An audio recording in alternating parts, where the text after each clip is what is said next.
டேய், எனக்கு அப்பா தாண்ட விஷயத்த சொன்னாரு, அதனாலதான் அடிச்சு புடிச்சு இங்க ஓடி வரேன். அது சரி, இன்னும் ஏன் நீ வேஷத்தை கலைக்காம இருக்க? ஆமால, மறந்தே போயிட்டேன். இருடா வரேன்.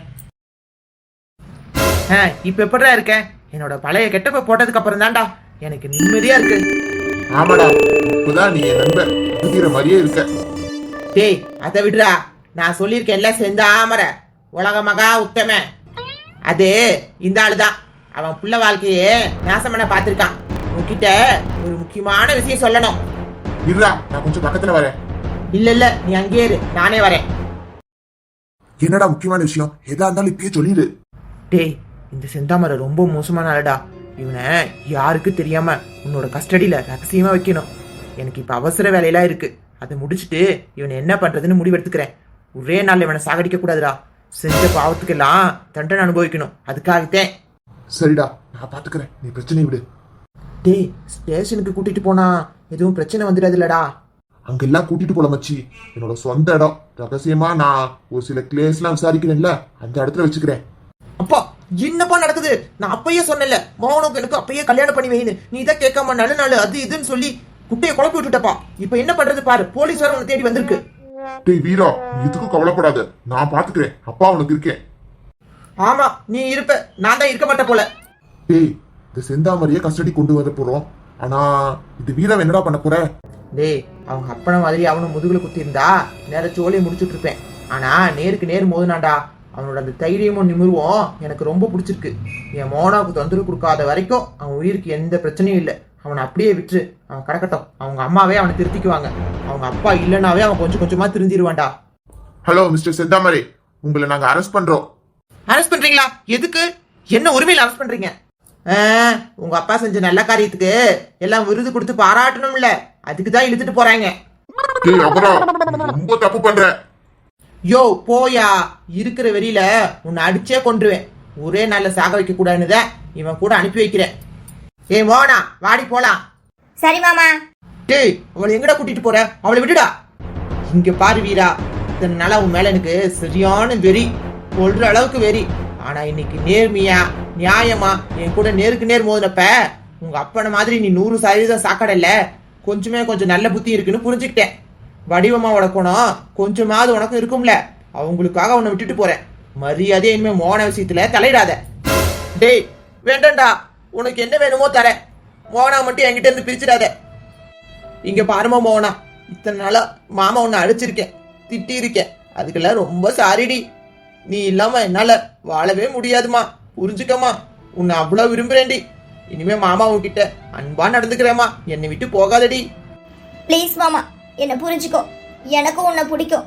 ஆனா அகர மாமாவை தான் ரொம்ப ரொம்ப பிடிக்கும். அவ கூட தான் என் ஒட்டுமொத்த வாழ்க்கையும்னு அவரை பார்த்த நிமிஷமே முடிவு பண்ணிவிட்டேன். அத்தம்மா பாவம், அவங்க இருக்கிறதே உனக்காகவும் எனக்காகவும் தான். எனக்கு ஒரு நல்ல வாழ்க்கை கிடைச்சிருச்சு, உனக்கும் கிடைக்கும் மாமா. என்னை மறந்துடு. இனிமே என் வாழ்க்கையில குறுக்க மட்டும் வந்துடாத. நான் அகர மாமாவோடவே போறேன். உனக்கான வாழ்க்கையை பார்த்துக்க மாமா, ப்ளீஸ். அத்தம்மா உன்னை நல்லா பார்த்துப்பாங்க. அவங்க பேச்சை மட்டும் கேளு, மாமா பேச்சை மட்டும் கேட்டாத. அவர் உனக்கு கெட்டதை மட்டும்தான் சொல்லி கொடுத்து கெட்டவனாவே மாத்திட்டாரு. ஒருவேளை அத்தம்மா பேச்சை கேட்டு நீயும் என்கிட்ட ஆரம்பத்துல இருந்தே அன்பா பாசமா இருந்திருந்தீன்னா உன்னை எனக்கு பிடிச்சிருக்குமோ என்னவோ. என்ன மன்னிச்சிடு மோகனா, உன் மேல நான் வச்ச காதல் உண்மைதான். ஆனா அதை காட்டின விதம் தான் தப்பு. சின்ன வயசுல அறியா பருவத்துல உன்னை காதலிக்கிறதுக்கு பதிலா உன் உடம்பு மேல ஆசைப்பட்டதுதான் நான் பண்ண ரொம்ப பெரிய தப்பு. ஆனா உன்னோட மனசை அடைய என்னால ஜெயிக்க முடியல. ஏங்க வாங்க போலாம். அம்மா அம்மா ப்ளீஸ்மா, அவகிட்ட சொல்லுமா. நீ சொன்ன அவ கேட்பாமா. என்னை விட்டு போக வேணான்னு சொல்லுமா. நான் அவளை நல்லா பார்த்துப்பேமா. உன்னை கூட இனிமே திட்ட மாட்டேன். உங்க 2 பேரும் சந்தோஷமா வச்சுக்கிறேமா. அம்மா, அவளை போக வேணான்னு சொல்லுமா, ப்ளீஸ்மா, சொல்லுமா. அம்மா, இனிமே நான் எந்த தப்புமே பண்ண மாட்டேம்மா. உன்னை ரொம்ப சந்தோஷமா பார்த்துக்கிறேன். ப்ளீஸ்மா, அவட்ட மட்டும் சொல்லுமா, சொல்லுமா. அச்சோ வீரா, எந்திரிப்பா எந்திரிப்பா. உனக்கு என்னடா ஆச்சு? திடீர்னு இப்படி மயக்கம் போட்டு விழுந்துட்ட. என்னாச்சு என்னாச்சு? இவ்வளவு நேரம் பேசிட்டு தானே இருந்தா, திடீர்னு மயக்கம் போட்டு விழுந்துட்டா. எனக்கும் தெரியல தீரா. சீக்கிரம் உன்னை ஹாஸ்பிட்டல் கூட்டிட்டு போவோம் வா. தம்பி, எங்க பக்கத்துல இருக்கிற ஆஸ்பத்திரி வரைக்கும் அது கைத்தாங்களா கூட்டிட்டு வாப்பா. உனக்கு ரொம்ப புண்ணியமா போகும். சரி வாங்க, நான் ஹாஸ்பிட்டல் கூட்டிட்டு போறேன். எப்படியாவது உங்க மகனை காப்பாத்தி கொடுக்க வேண்டியது என் பொறுப்பு. இங்க பாரு, இங்க பின்னாடி படுத்திருக்கிறவரு என் மச்சான். அதெல்லாம் இல்ல, அவர் என் மாமா. முதல்ல நீங்க ஏன் அவரை தூக்கிட்டு வந்தீங்க அதை ஃபர்ஸ்ட் சொல்லுங்க. என்னது மாமாவா? ஆமா, நீ யாரு? இவரையே மாமான்னு சொல்ற? இவர் என்னோட மச்சாப்பா. இல்ல இல்ல, இது ராணா மாமா தானே? எனக்கு தெரியும், இவரு எங்க ராணா மாமா தான். அவரே தான். நீங்க இவரை யாரோன்னு நினைச்சிட்டீங்க. இவர் எங்களோட ராணா மாமா. டேய், அதையே தாண்டா நானும் சொல்றேன். இவன் என்னோட ரணதீர மச்சான். மாமா, சித்தப்பாவுக்கு அடிபட்டு ட்ரீட்மெண்ட் போயிட்டு இருக்கு. இங்க வந்து 2 பேரும் சண்டை போட்டுட்டு இருக்கீங்க. அப்படி என்ன சண்டை? யார் இவன்? இல்லகரா, இந்த பையன் நான் மச்சான மாமா மாமான்னு கூப்பிட்டு கிடக்கான். ஏங்க, நீங்க யாரு? எந்த ஊர்ல இருந்து வர்றீங்க? என் மாமாவை மச்சாங்கிறீங்க. உங்களுக்கு அவர் ஏற்கனவே தெரியுமா? ஆமா தம்பி, அவரோட மச்சான் தான். அவர் தங்கச்சியை தான் நான் கல்யாணம் பண்ணியிருக்கேன். ஏன் அக்காங்க 2 பேரையும் தான். அவங்க அண்ணனுங்க 2 பேரும் கல்யாணம் பண்ணியிருக்காங்க. என்னங்க சொல்றீங்க? அவர் யாரும் இல்லாத அனாதை, அவருக்கு யாரும் கிடையாது அப்படின்ல சொன்னாங்க. ஆனா இப்ப அவருக்கு சொந்த சொல்ல எங்க குடும்பம் மட்டும் இல்ல, ஒரு ஊரே அங்க இருக்கு இல்லங்க. ஏய், யார பார்த்து அண்ணாதேன்னு சொன்னேன்? அவருக்கு அங்க ரத்த சொந்த பந்தம் ஒரு ஊரே கிடக்கு. கூட பிறந்தவங்க 2 பேர் இருக்காங்க. பிறக்காத ஒருத்தி வேற இருக்கா. எப்படி நீ அவனை அண்ணாதேன்னு சொல்ல பிடிச்சு? மாமா, என்னம்மா மோகனா? மாமா உங்க சித்தப்பாவுக்கு இப்ப எப்படி இருக்கு? மோகினி, நீ இங்க என்ன பண்ற? என்ன ட்ரெஸ் போட்டிருக்க நீ? யார் இவன்? இவன் கூட எதுக்கு நீ கைய புடிச்சிட்டு நடந்து வர்ற? ஏய், நீ யாரா? நீ எதுக்கு இவ்வளவு வந்து கேக்குற? ஏங்க, யாருங்க நீங்க? எனக்கு உங்களை பத்தி எதுவுமே தெரியாதே. மோகினி, எதுக்குமா நீ இப்படி பயப்படுற? யாரோ மாதிரி என்ன பாக்குற? உன்னோட அண்ணம்மா நானு. டேய் மாப்பிள, இது யாருன்னு தெரியலடா. மச்சானை தூக்கிட்டு வர்றப்ப இவர் எங்க மாமா, இவர் எதுக்கு நீங்க தூக்கிட்டு வர்றீங்கன்னு கேள்வி கேட்கறான். என்னோட மச்சான்னு சொன்னா அவருக்கு தான் யாருமே இல்லையேங்கிறான். இப்ப மோகன பிள்ளையை பார்த்துட்டு மோகினிங்கிறான், தங்கச்சிங்கிறான். எதுக்கு இருக்கனார் பணம்? ஐயா ஐயா, வார்த்தையை அளந்து பேசுங்க. ரணதீர மாமாவும் நானும் தான் இந்த மலைக்கே வந்தோம். நான் ஊருக்குள்ள வந்தப்ப ஒரு வீடு பத்தி எரிஞ்சிச்சு. உள்ள பொம்பளைங்களோட அழுகாட்சி சத்தம் கேட்டுச்சேன்னு பார்க்க போனோம். பத்தி எரிஞ்ச வீட்டுக்கு பின்னாடி வாசல்ல ஒரு பொண்ணு வேற மயங்கி கிடந்துச்சு. அதுக்கு கொஞ்சம் முன்னாடி தான் இன்னொரு பொண்ணோட உடம்பும் கருகி போய் கிடந்துச்சு. இந்த பொண்ணு மேலேயும் தீப்பத்த இருந்த நேரம் நான் தூக்கிவிட்டேன். ஊர்க்காரவங்க தான் இங்க கூட்டிட்டு வந்தாங்க. அதனாலதான் மாமனை பத்தி யோசிக்காம விட்டுவிட்டேன். மாமா சொல்ற மாப்ள. மாமா, ஒருவேளை இவங்க காப்பாத்தினது செந்தாமரையோட மகளாதான் இருக்கும்னு நான் நினைக்கிறேன். எனக்கு தெரிஞ்சு அந்த பொண்ணு தான். தள்ளு மாமா, நான் இவகிட்ட பேசிக்கிறேன். ஏங்க, இங்க நடந்த குழப்பத்துக்கெல்லாம் மன்னிச்சிடுங்க. நான் கேட்குற கேள்விக்கு மட்டும் பதில் சொல்லுங்க. எங்க சித்தப்பா இத்தனை நாளும் உங்களோட தான் இருக்காருன்னு நினைக்கிறேன். உங்களுக்கு அவர் எத்தனை நாளா தெரியும்? என்னங்க இப்படி கேட்டுப்பிட்டீங்க? எத்தனை நாளுன்ட்டு? 5 வருஷமா தெரியும். 5 வருஷத்துக்கு முன்னாடி ஒரு ஆக்சிடென்ட்ல மாட்டிட்டு இருந்தவங்கள எங்க மலைச்சாதி மக்கள் தான் பார்த்துட்டு கூட்டிட்டு வந்தாங்க. எங்க தாத்தா தான் காப்பாத்துனா. அப்படி இப்ப இவங்க கூட அவங்க மனைவி விமலான்னு ஒருத்தவங்க வந்தாங்களே, அவங்க அவங்களும் இருக்காங்களே. விமலாக்கா அது மட்டும் இல்ல, ஆக்சிடென்ட் ஆனப்பவே விமலாக்கா மாசமா இருந்தாங்க.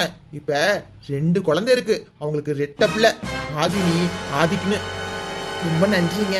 எங்க சித்தப்பாவை காப்பாத்தி அவங்க வாரிசையும் காப்பாத்தி ஒரு குடும்பத்தையே உருவாக்கி வச்சிருக்கீங்க. உங்களுக்கு எப்படி நன்றி சொல்றதுனே தெரியல. இல்லைங்க, எனக்கு ஒரு விஷயம் மட்டும் புரியல. விமலாக்கா அவருக்கும் எனக்கும் யாருமே இல்ல, அம்மா அப்பா இல்லாத அனாதைங்கன்னு சொன்னாங்க. ஆனா நீங்க சித்தப்பாங்கிறீங்க, அவர் மச்சாங்கிறாரு. எனக்கு ஒண்ணுமே புரியலைங்க. சரிங்க, எல்லாத்தையும் நான் விளக்கமா சொல்றேன். அதுக்கு முதல்ல எங்க சித்தப்பா உங்ககிட்ட வந்ததுல இருந்து இப்ப வரைக்கும் நடந்தது என்னன்னு சொல்றீங்களா? அப்பதான் எனக்கும் சில விஷயம்லாம் புரியும். இப்பதான் 5 வருஷமா என்ன நடந்துச்சுன்னு எனக்கு தெரியும். ஆக்சிடென்ட் ஆன புதுசுல முத விமலாக்காவுக்கு தான் நினைவு திரும்பிச்சு. ஆனா அவங்க ரொம்ப பயந்து போயிருந்தாங்க. ஒரு 6 மாசம் கழிச்சுதான் எங்க ரணதீர மாமாவுக்கு நினைவு திரும்பிச்சு. அதுல இருந்து விமலாக்கா எப்பவுமே அந்த ஊரை விட்டு வெளியில போகக்கூடாதுன்னு சத்தியம் வாங்கிட்டு அந்த ஊர்லயே மக்களோட மக்களா வாழ்ந்திருக்காங்க. எங்களுக்கு ரொம்ப உதவி செஞ்சிருக்காங்க. அவங்க வந்ததுக்கு அப்புறம் தான் எங்க மலைச்சாதி கிராமத்துக்கே பள்ளிக்கூடம்னு ஒண்ணு வந்துச்சு, படிப்பறிவுன்னு ஒண்ணு வந்துச்சு, தொழில் முன்னேற்றமும் வந்துச்சு. இவ்வளவுதாங்க எங்க கதை. மாமா, இப்பதான் எனக்கு புரியுது. அவங்களுக்கு வாரிசே வரக்கூடாதுன்னு செந்தாமரை செஞ்ச சதியால தான் 2 குழந்தைங்களும் ஏதாவது எடுத்துட்டு போனா ஏதாச்சும் பண்ணிடுவாரோன்ட்டு ஒரு பயத்திலேயே இருந்திருக்காங்க. மோகனாவை காப்பாத்த அவங்க அக்கா இருக்காங்க. அவங்க குழந்தைங்களுக்கு அவங்க தானே பாதுகாப்பு. அதனால தான் பயந்துருக்காங்க. அதுவும் இல்லாம நம்ம சித்தப்பாவுக்கு வேற நினைவு தப்பிச்சு. நம்ம வீட்டுக்கு கூட்டிட்டு வந்தாலும் அவங்கள விரட்டி விட்டுருவோன்னு பயம். அதனால தான் எவ்வளோ கஷ்டம் இருந்தாலும் அவங்க தன்னோட அடையாளத்தை வெளியில மட்டும் காட்டிக்கவே இல்லை. இப்பதான் எனக்கு புரியுது. செங்கா, என் சித்தப்பா எவ்வளோ அமைதியானவர் தெரியுமா? அன்பாலே எல்லா காரியத்தையும் சாதிக்கணும்னு நினைக்கிறவர். தான் கூட பிறந்த அண்ணனுங்க அடிதடி பண்றாங்களேன்னு சண்டை போட்டு தான் உயிரோடு இருக்கிற விஷயத்தையே மறைச்சி சொல்லாம இருந்தாரு.